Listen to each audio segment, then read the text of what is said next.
Jaya Radha Madhava Kunja Bihari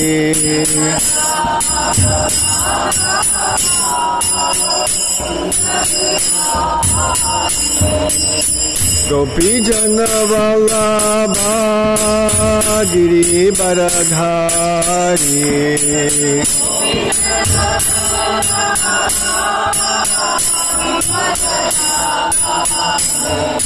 Gopi Jana Vallabha Giri Baradhari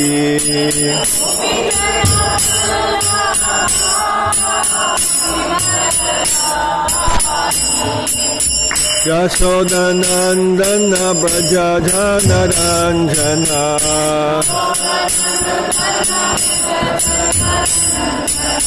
Yashodanandana Braja Jana Ranjana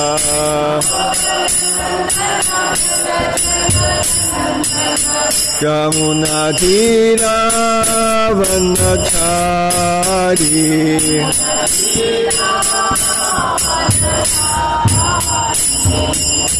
Yamuna Tira Vanachari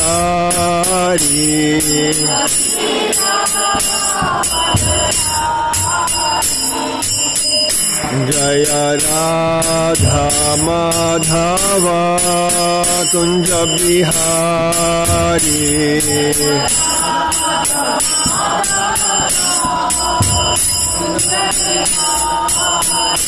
Jaya Radha Madhava Kunja Bihari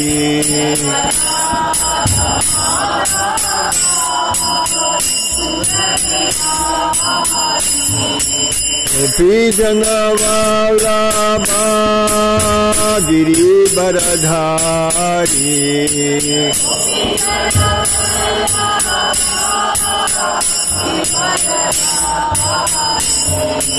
Gopi Jana Vallabha Giri Baradhari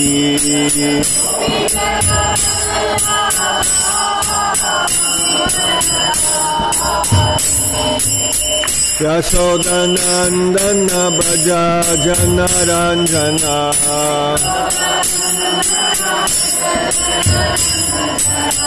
Yashodanandana Braja Jana Ranjana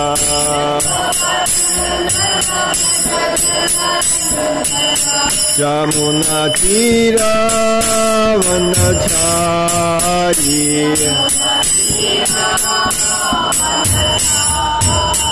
Yamuna Tira Vanachari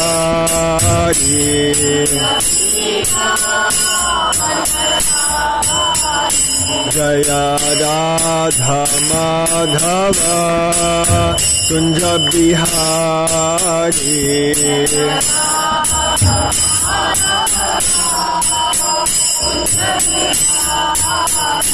Jaya Radha Madhava Kunja Bihari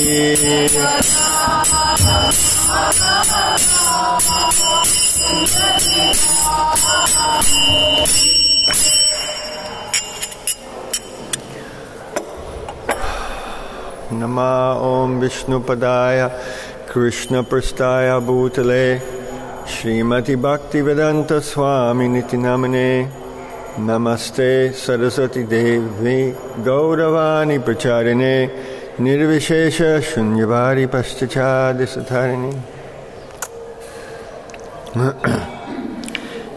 So Srimad Bhagavatam class, Canto 10, Chapter 70, Text 40. What date is it today? It's the 9th of January 2019.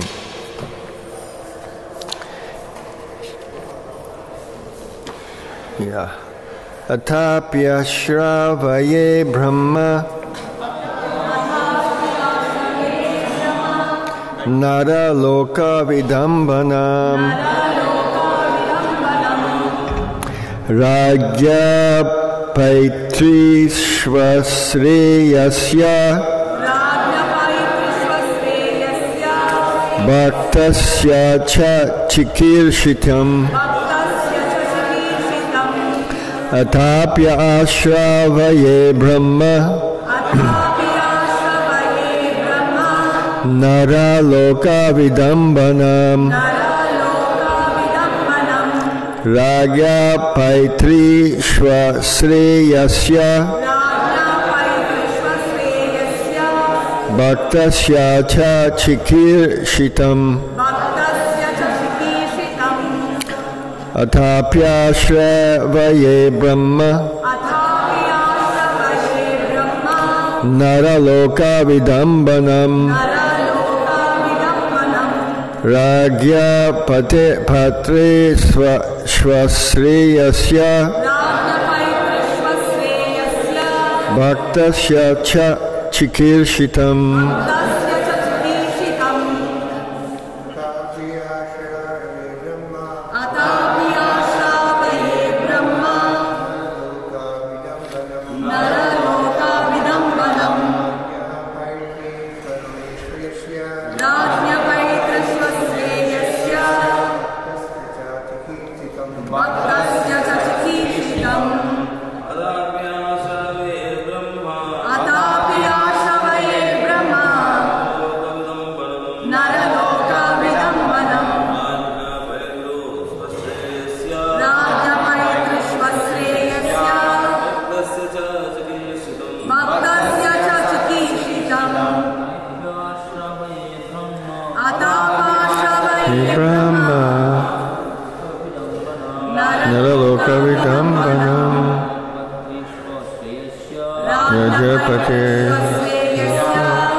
Atapi, nonetheless, ashravaye, I shall tell, Brahma, O Supreme Truth, Naraloka, of human society, Vidambanam, to you who initiate, Rajya, of the king, Yudhishthira, Paitri, of your father, Swasreyasya, of the sister's son, Bhaktasya, your devotee, Cha, and Chikirshittam, the intentions. Translation. Nonetheless, O Supreme Truth, playing the part of a human being, I shall tell you what your devotee, Yudhishthira Maharaj, the son of your father's sister, intends to do. I'll also read text 41, because the purport isn't in here by Prabhupada. I'd like to do that. Yakshati tvang makendrena rajasuyena pandava paramescha kamonripatis tadbhavan anumodatam. Translation. Desiring unrivaled sovereignty, King Yudhishthira intends to worship you with the greatest fire sacrifice, the Rajasuya. Please bless his endeavor. Purport. King Yudhishthira is described here as Paramescha Kama, or desiring Paramescha. The word Paramescha means unrivaled supremacy, and also indicates the Supreme Personality of Godhead, who stands at the very height of all existence. Therefore, Srila Prabhupada translates Narada's message as follows: You have inquired about your cousins, the Pandavas, in the role of their well-wishers, and therefore I shall let you know about their intentions. And now please hear me. First of all, may I inform you that King Yudhishthira has all material opulences that are possible to achieve in the highest planetary system, Brahmaloka. He has no material opulence for which to aspire, and yet he wants to perform the Rajasuya sacrifice only to get your association and to please you. He wants to worship you in order to achieve your causeless mercy, and I beg to request you to fulfill his desires. Since the word Paramescha may also include the position of Lord Brahma, the term Paramescha Kama is taken here by Srila Prabhupada to indicate not only that King Yudhishthira desired Lord Krishna's association and mercy, but also that King Yudhishthira himself possessed Paramescha, all the opulences of Lord Brahma.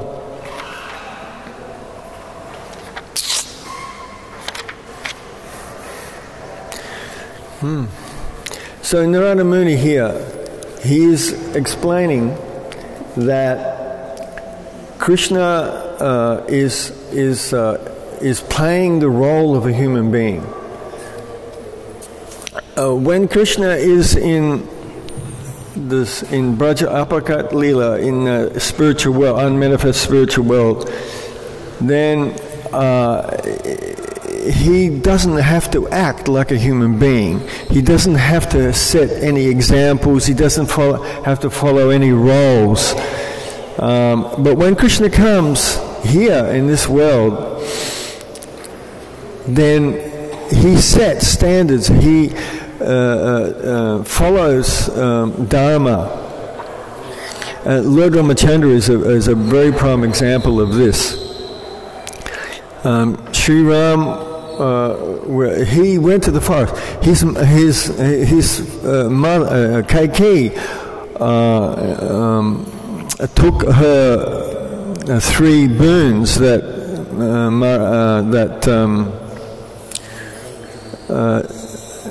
Maharaj Dasarath had given. So she asked Maharaj Dasarath that she wanted Ram to go to the forest. Now Ram is God. He can do whatever he wants. But because he's playing the role of a human being, he fulfilled his father's the boons that he gave to Kaikeyi. And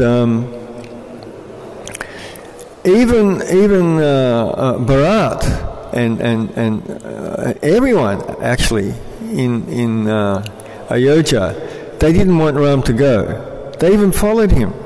All of Ayodhya left and was following Ram into the forest, and they wanted to be with Ram in the forest. So Ram tricked them. And while they were sleeping, he took off with Sita and Lakshman. But so when Krishna appeared in this world, he acted like a human being, and that was for our benefit, because Krishna, like if Krishna did not set the standards, like Krishna's given Vedas. So in the Vedic literature, everything is written there. What we should do, what we shouldn't do. Whatever level of life, or whatever level of consciousness, or whatever level of spiritual development one is at, within Vedic scriptures, instruction is given there. Like if someone wants to get revenge from their enemy, then they can worship Kalima and get revenge. If someone wants Krishna Prem, then they worship Krishna. So within Vedic scriptures, within Vedic culture, there is something for everyone. But ultimately, if human beings do not follow Dharma, if they do not follow the regular principles as given by Krishna, then their life is ruined. Because the purpose of human life is to develop Krishna Prem. That's, and any human being who does not make even a slight effort or any inquiry at all into spiritual life, they're not qualified for a human birth. They have to go back into the lower species of life and then gradually, slowly work their way up to a human being again. I got to tell you the story. This was in the Hindu Times, talking about going back in the lower species and going up to the human platform. This is in what's the biggest newspaper here? Hindu Times, isn't it? Yeah. So anyway, this story was there a long time ago. One man, he said he could remember his past life. And so he said, he told the name of the village, his wife, his address, what he did, everything there. So 3 reporters, I think, they said, okay, we will take you there and we will see. We want to write this story. So they took him there, and after talking to his wife told the reporters, only my husband, some of the things that my husband told, only my husband would know this. Nobody else knows. So anyway, and also he remembered, he took 3 births before he became a human. I think a cow was the last one, and then I think a bird and some other, a bee, a bird, and a cow, I think, from memory. So this was written in the Hindu Times. You'd think a story like that would go all over the world, but no. The leaders of the world, they want to suppress Krishna consciousness. They want to destroy Dharma. So that's why that wasn't found throughout the world. One of the symptoms of Kali Yuga is that demons are in control. Within the Kali Yuga, demons are controlling this world. And in Bhagavad Gita it said, Krishna says, demons are engaged in unbeneficial, horrible works meant to destroy the world. You can hardly find a river in the world today that you can drink or even swim. The rivers are destroyed. The oxygen content of the air now is, since the Second World War, I think it's like, 50% now. The oxygen content of the air is 50% because of industrialization, because of burning the petrol. So the planet is being destroyed. But our only hope is like Narada Muni. Because pure devotees like Narada Muni, like Prabhupada, they come to us and they save us. Without Prabhupada, where would we be? What would we be doing? I mean, under whose influence and control would we be? Under the demons. And so Prabhupada came to the Western world, and what did Prabhupada say?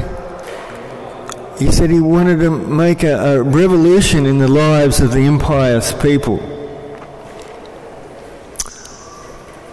Just while we're talking about demons, I heard that because Prabhupada initiated many wealthy sons and daughters from very wealthy and influential families.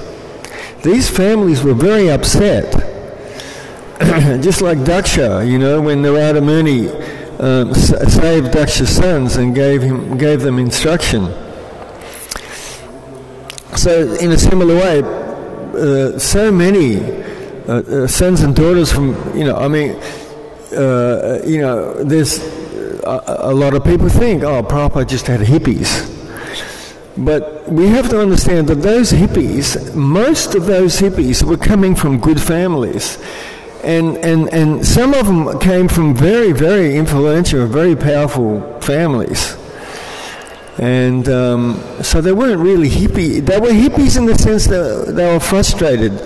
Well, we were all frustrated with material life because we had everything we wanted and needed. We had beautiful houses, we had cars, we had enough food to eat. We had everything.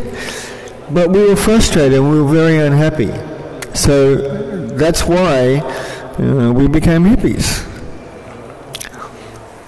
So similarly, these families, they went to the CIA, and they said to the CIA, "Stop Prabhupada." They actually wanted to kill Prabhupada. They said, "Stop." And so they sent some what do you call them? Spies, not spies. Anyway, they entered within ISKCON. And Prabhupada once in Vrindavan, he said, "The dark society has entered ISKCON." So they sent some of their men within ISKCON to pretend to be devotees. They took initiation. Also in Australia, I actually met one of them. He was my godbrother. He took initiation from Prabhupada. And he became a devotee. I mean, he was a spy sent by ASIO, by the Australian equivalent to CIA. So he was getting up Mangalati, he was chanting, and then many years later, one of my godbrothers, he ran into him, and they were talking, and he loved Prabhupada. To that day, he had such high regard, such high respect for Prabhupada. And he said, basically, I became a devotee while I was within ISKCON. It's Prabhupada's mercy. But there were some that didn't. So when a pure devotee preaches, like Narada Muni's preaching is so powerful, Prabhupada's preaching is so powerful, that it creates, the demons become very disturbed. Like when Vishwamitra was doing yagya, the Rakshasas had become very, very disturbed. And they would desecrate the yagya, they would throw bones, stool, blood, urine, and they would disturb so much that Vishwamitra asked Maharaj Dasaratha to take Ram to kill the demons, to train him up and kill the demons. But within the Kali Yuga, like Krishna promises in Gita, he will protect his devotees. So, and when Chaitanya Mahaprabhu, when he wanted to cut the head of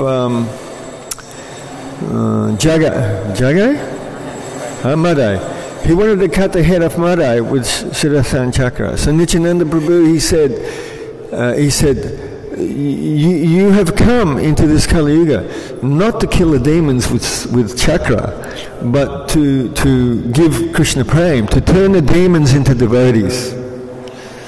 And Prabhupada did that. What a wonderful thing Prabhupada did. We were all demons.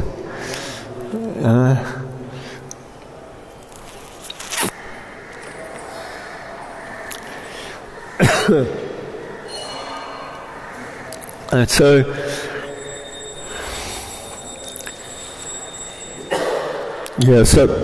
Prabhupada saved us all. Prabhupada once said that we went from hippies to happies.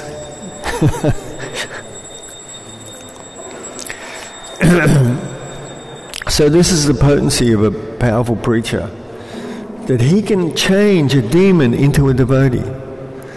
Huh? You know, like here in India, you have so many yogis and mystics, and you know, they can do all sorts of magic, and you know, and Indian people go ooh, ooh, ooh, like this, you know. But in fact, once on a train in India, there was Prabhupada was with his sannyas devotees, and so some Indian people came to Prabhupada and said, "Please give us your blessing," because you know, like especially in India, in the Western world not so much, but in India, people want to fulfill their material desires by the blessings of sadhus.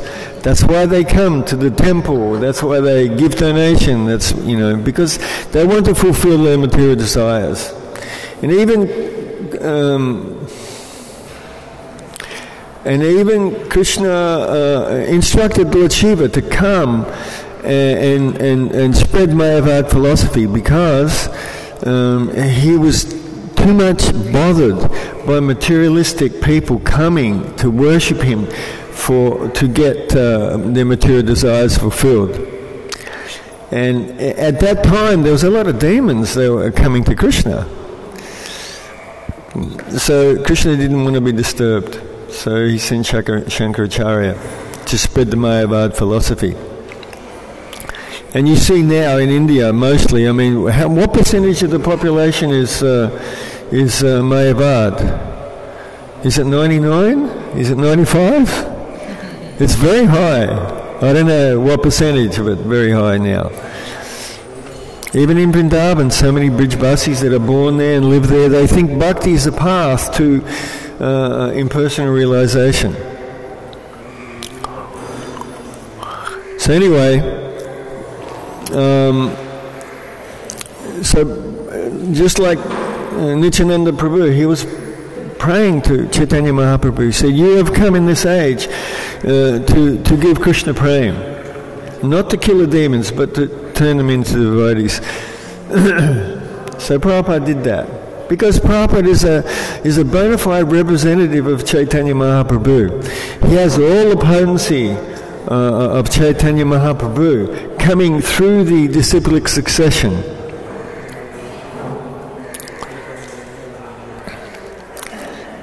So when a disciple surrenders to Guru, then he becomes empowered to preach.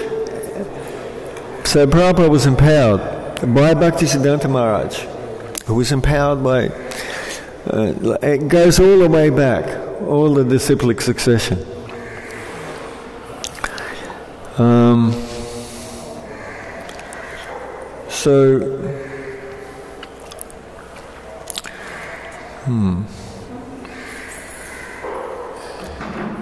Yeah, so Narada Muni here, he is Krishna asked Narada, Krishna acting in the role of a human being, he asked Narada Muni, what are the Pandavas doing? So then Narada Muni gives that reply, because he's also playing the part. Because he's a devotee of Krishna, then he is supporting Krishna's position, and the role that Krishna is playing as a human being, he is supporting that, because that's his service to Krishna. And so Yudhishthira Maharaj, Rajasuya sacrifice is done only by the emperor of the whole world, and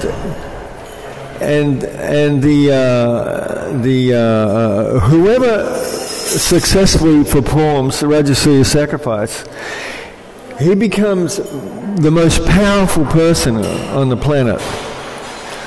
So Maharaj Yudhishthira, because he's a devotee of Krishna, he's not interested in being a powerful person. He's interested in serving Krishna. So he wants to glorify Krishna through this. And plus, Maharaj Yudhishthira and the Pandavas, they had all the opulence of Brahma. They had all the heavenly opulences and enjoyments of Lord Brahma, of all the demigods. So he didn't need to do he didn't need to do the Rajasuya Yagya. But he wanted to associate with Krishna. He wanted Krishna's association. And devotees are like that. Because within a relationship with Krishna, there is union and there is separation. So when Maharaj Yudhishthira is in feelings of separation from Krishna, he wants to associate with Krishna. Just like when Radharani and Krishna, when Krishna goes to tend the cows, to look after the cows, then at that time Radharani is feeling separation. And if you read the feelings of separation of Radharani, it's amazing. It's the intensity and the quality and the mood of Radharani is just, it's worshipable.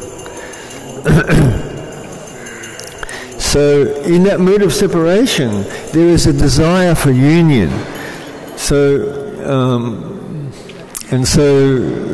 sometimes Krishna would meet Radharani even at midday sometimes, or at different parts of the day. And Krishna was very expert at arranging these things. So Yudhishthira Maharaj, he's experiencing separation. He wants that to experience. He wants to associate with Krishna. And all the devotees are like that. Like when Krishna goes to tend the cows, then Mother Yasoda is feeling great separation from Krishna. When Krishna went to Mathura, then Yasoda was like stone, and she didn't move from that position for a long time, looking where Krishna went.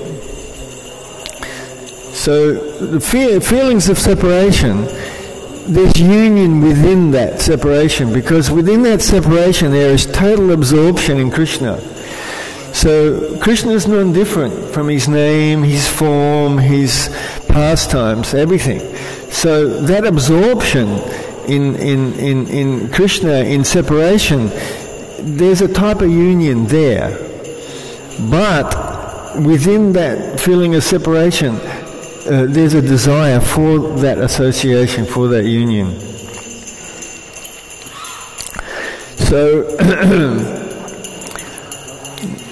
So, within Krishna consciousness, within this Hare Krishna movement that Prabhupada established, we're developing feelings of separation from Krishna. As we become aware of Krishna, that Krishna exists, as we develop, as we go from Sukriti in Madhurya Kandambini, Vishwanath Chakravarti Thakur, he explains the different stages a devotee goes through. First is Sukriti, then Shraddha, then more Sukriti, then Sadhu Sangha, and then Anata Nivritti, then Nishtha, then Asakti, then Ruchi, Bhav. So as we go through these stages, especially in the stage of Anata Nivritti, when the material desires, when our desires within the heart are being cleaned, when our heart is being cleaned, as our heart is being cleaned, we become more and more aware. Oh, yes, Krishna is real, and you know, most devotees who serve the Guru Maharaj will get some experience of Krishna. There'll be because the chanting, there's 3 levels of chanting. There's Namaparad, Nambas, and Shuddha Nam. So Namaparad is when the heart is full of material desires. But there'll be times when there'll be Nambas. At those times when there is Nambas, there is an awareness of Krishna at that time. And in those times, a devotee, even though a devotee may have anathas within the heart, at those times he may even cry, he may even begin to feel separations from Krishna. And there may even be tears in his eyes. So as we develop in Krishna consciousness, we feel more and more separation from Krishna. As we feel separation, excuse me, as we feel separation from Krishna, then tears will come from our eyes. Trinadapi Sanechina. As we become more humble, then Krishna becomes attracted to us.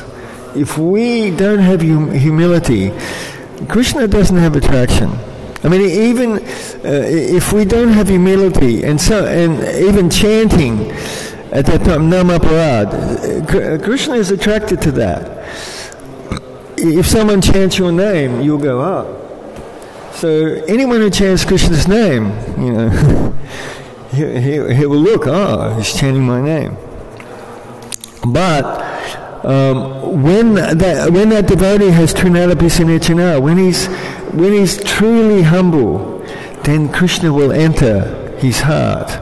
So when a devotee chants in that state, humble state, tears will constantly flow from his eyes.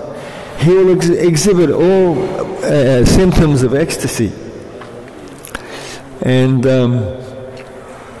in that stage, one attains bhav. One goes through anatha nivritti to nishta, then becomes fixed and firm, and then goes through until he attains a stage of bhav.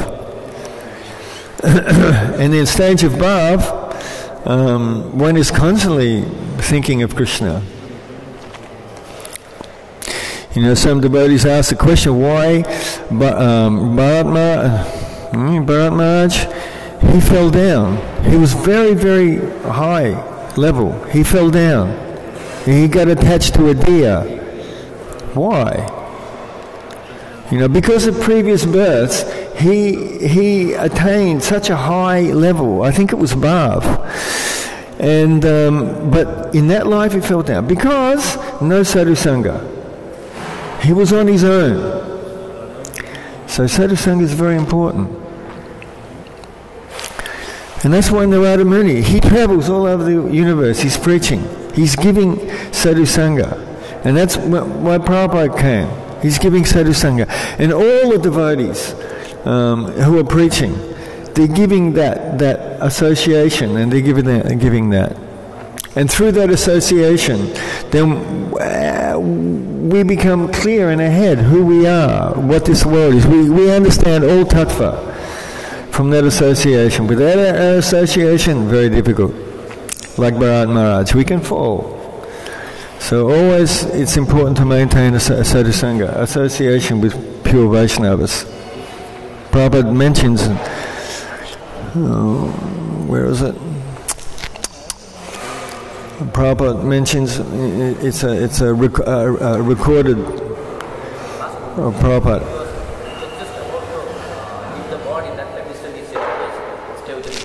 Sorry? When Prabhupada was just about to leave the body, that time also he said always stay with the devotees. Yeah, that's always, should always be with devotees.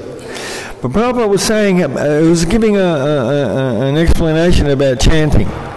And he was saying that if possible, one should hear from the lips of a pure Vaishnava. If possible. And it's the same with Harikatha. I mean, hearing Harikatha is good for everyone at any time. But when we hear Harikatha from pure Vaishnava, then it's so much more potent. It's billions of times more potent because it enters the heart. Yeah, I won't go into that. Okay. So,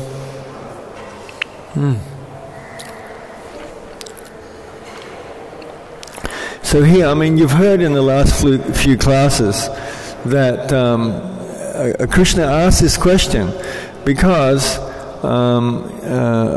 Jarasandha, he did not accept Maharaj Yudhishthira. So then Krishna understood that, and he understood that Jarasandha should be challenged.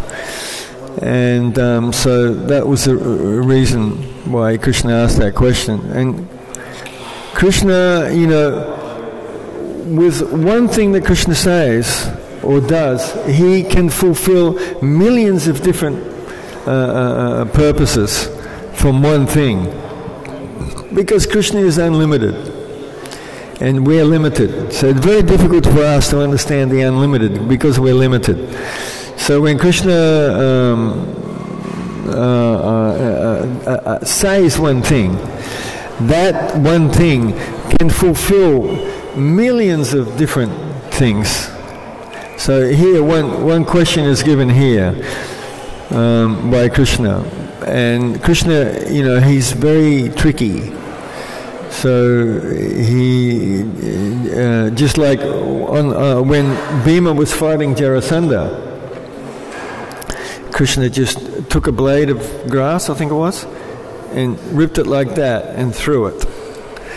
Because Jarasandha, he was put together by some witch. He was in half. So this witch put him together, and then he came back to life. So that was his weakness. That in the middle here, that was his weakness, and so that's why Bhima was able to kill him by splitting him in half.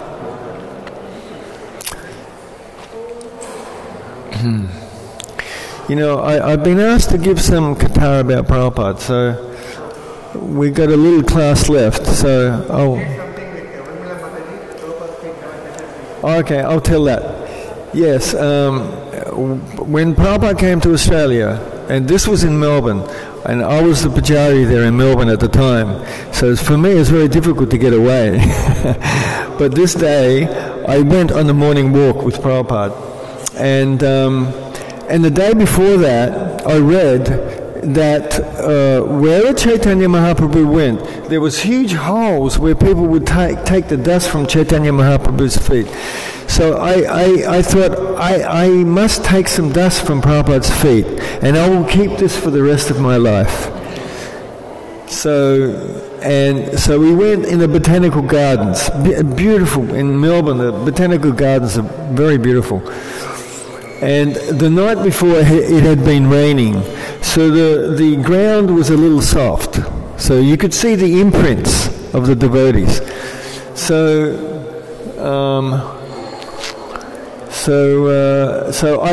Deepak was on one side, Madhudvisa, he was the GBC.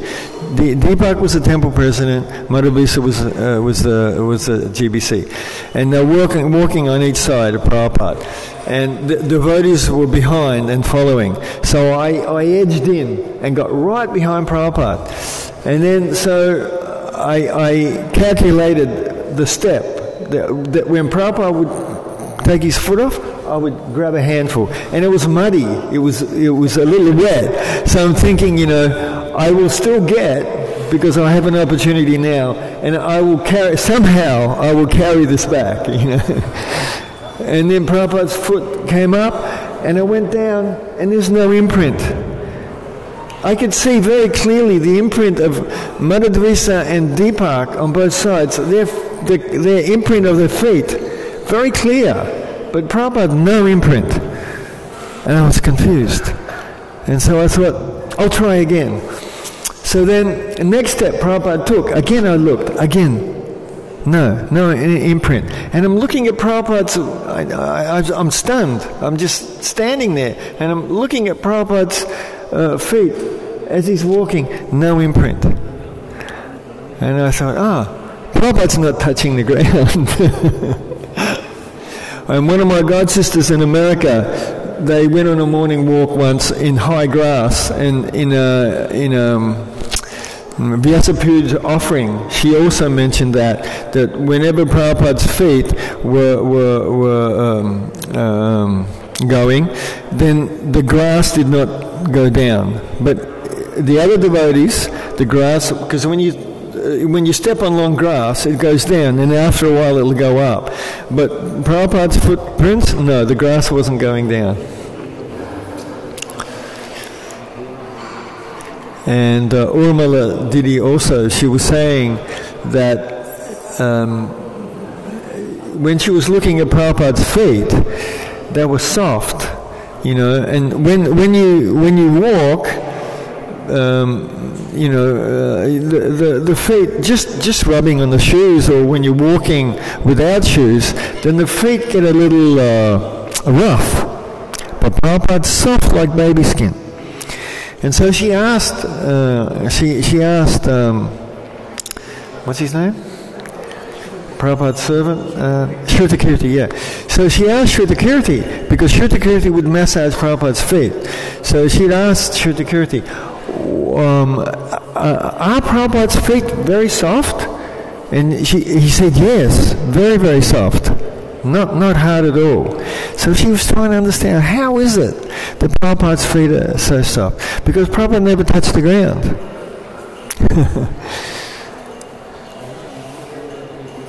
I first saw Prabhupada in Sydney when Prabhupada came. I joined a temple in Sydney in one suburb, and so all the devotees, they went to the airport to greet Prabhupada and then come back. But me and maybe 3 or 4 other devotees, we were still busy decorating the temple. It still wasn't finished, so we were working so fast.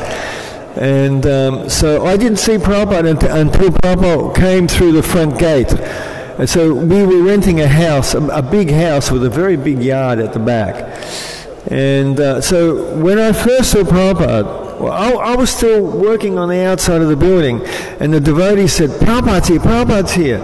And as I turned around, Prabhupada had already walked through the gate, and he was shining like 1,000 suns. And I was so amazed that the brilliance, the shining, because sadhus, they have effulgence. Because they're not of this world. They're not controlled by their karma, and they're not controlled by Maya.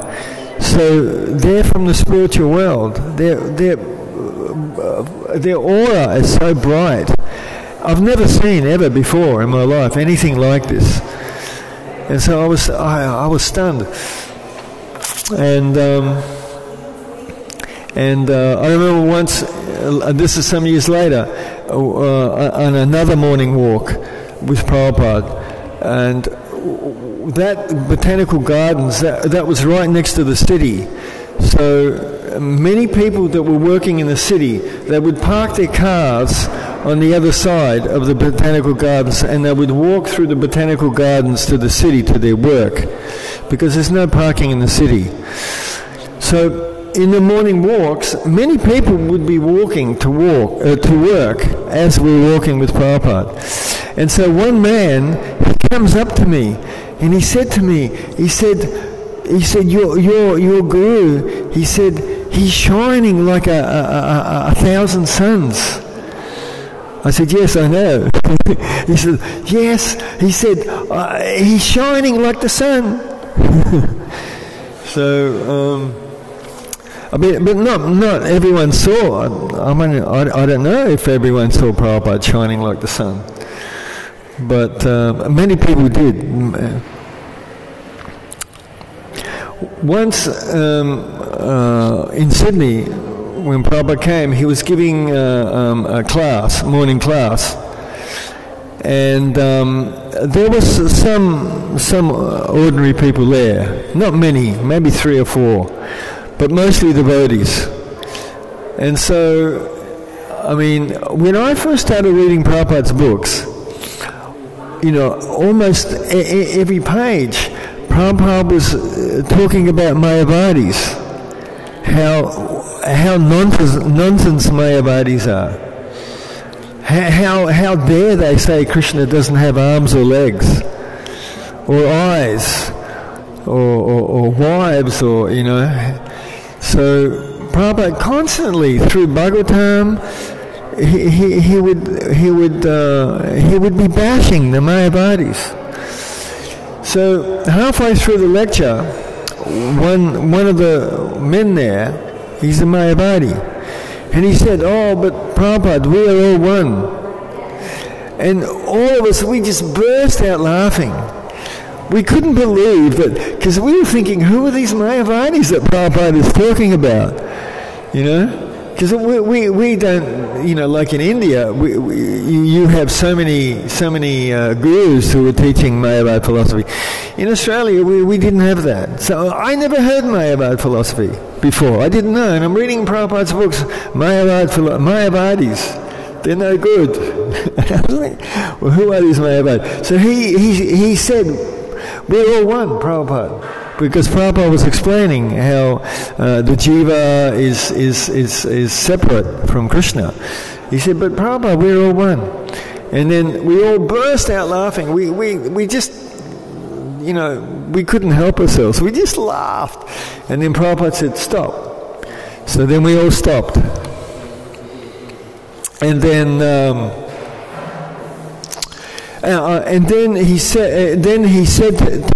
he explained to him how Krishna is like the sun, and we are like the rays of the sun, like the spark of the fire coming from the fire. The fire is the source of the spark, but the spark is not the fire, and it has the same qualities. The same with the rays of the sun. So he explained, Prabhupada was so expert. And this is the thing with pure devotees. They can see you, and they know who you are, and they know how to preach to you according to who you are and what you need. They will preach to you accordingly.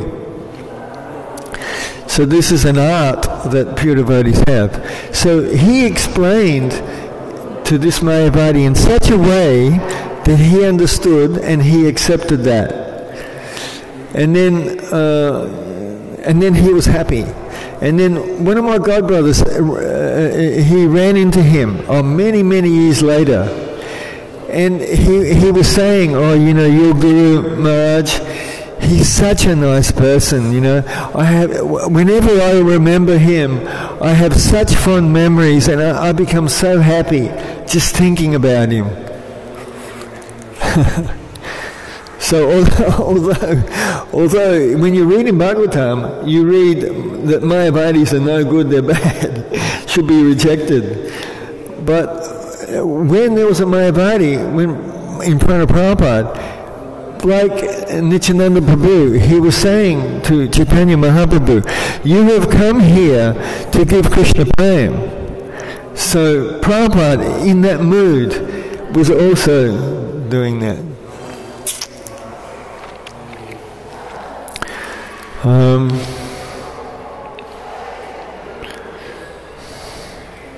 And Prabhupada loved his devotees so much. It's inconceivable. The love that Prabhupada had for us it's billions of times greater than any love from anyone, including our parents. The love of our parents is probably the greatest love that you can experience in this world, especially the mother. Usually, if the mother's not crazy or something, then but the love that Prabhupada had for us was so great. It was insignificant. The love of our parents.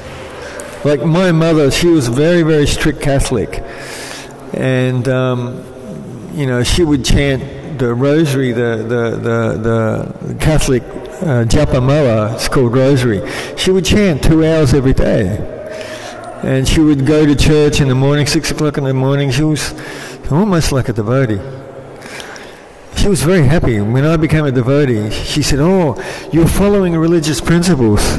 I'm very happy, but I'm praying that you will come back to Jesus." You know, Christians, they're like that. She would come and help me in the temple when I was doing service. She would come and help. And she was when she was doing the service, she was so happy. Anyway, what was I talking about?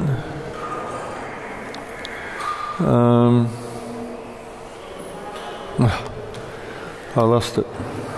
Talking about, huh?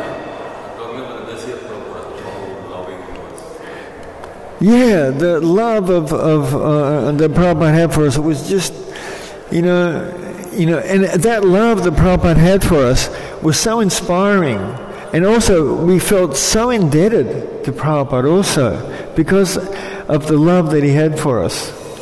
If you talk to any Prabhupada disciple, and if we start talking about Prabhupada, then all the memories and everything comes flooding back. Like one of my godbrothers, he left many years ago, and he's been smoking ganja for a long time. So he's been smoking ganja for a long time, and so I met him. He went to Vrindavan once, and so we sat together and we were talking, and we were talking about Prabhupada. Now he's not been practicing for many years, maybe 30 years, 25, 30 years. He's not practicing. But when we're talking about Prabhupada, tears are coming from his eyes. Anyway, he made a commitment that he's going to serve Prabhupada again. And he's doing that, which is good. He's chanting, I think, 64 rounds a day. And he's bright-faced now, very happy. At any time, if a devotee falls down, at any time, he can again begin. No need for initiation, or no need for any ceremony or anything. If a devotee falls down, and doesn't matter how long he's fallen, he can, at any moment, he can again revive. I want to tell you a story about that. This story I got from a member in the Gaudiya Math. He told me this story.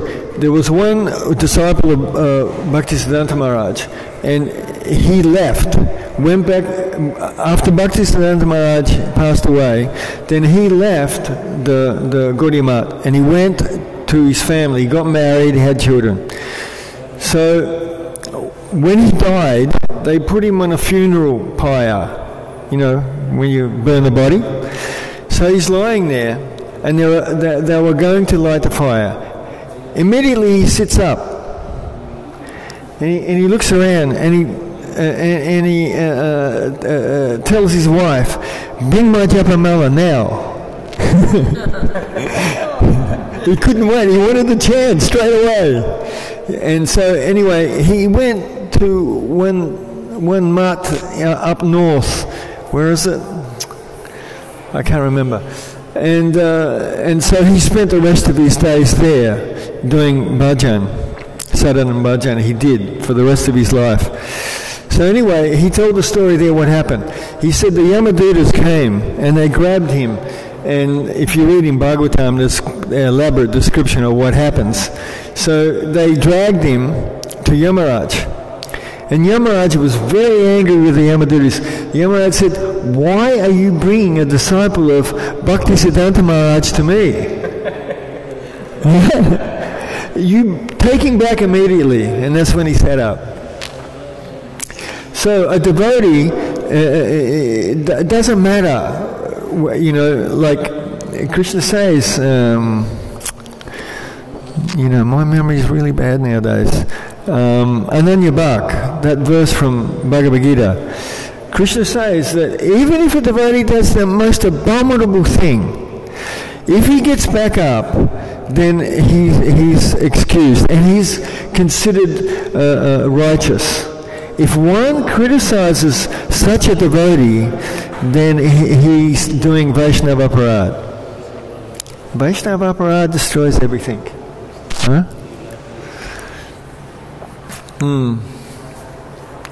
And so, when a devotee would fall down, Prabhupada would lament. When one of his disciples fell down, Prabhupada would lament, and he would feel very sorry, and he would always be hoping that disciple would come. And then when that disciple come, open arms, Prabhupada was so happy.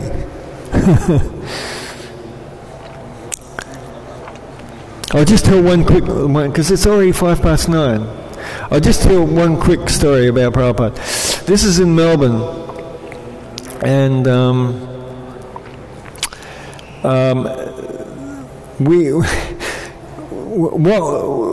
when Prabhupada was coming, then we would have like huge garlands for Prabhupada, for the deities, so many garlands. And in the temple, we were not growing flowers. And plus, at that time, the money that we were getting wasn't a lot of money. We couldn't afford to buy that many flowers. So we would go out and we would steal the flowers from botanical gardens, from people's houses like that.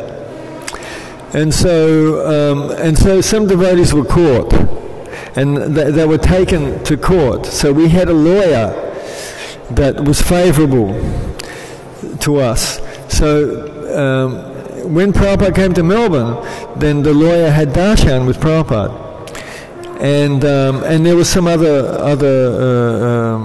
I think there was a politician there, and there was some big people, influential people were there along with this lawyer. So as we were talking, as Prabhupada was talking to them, the lawyer brought that up, because Prabhupada was quoting how devotees are pure, and they're the highest, even above Brahmins. And so this lawyer, he brought that up, that all devotees, they were caught stealing flowers. And Prabhupada, I was there at the time, and Prabhupada actually became angry.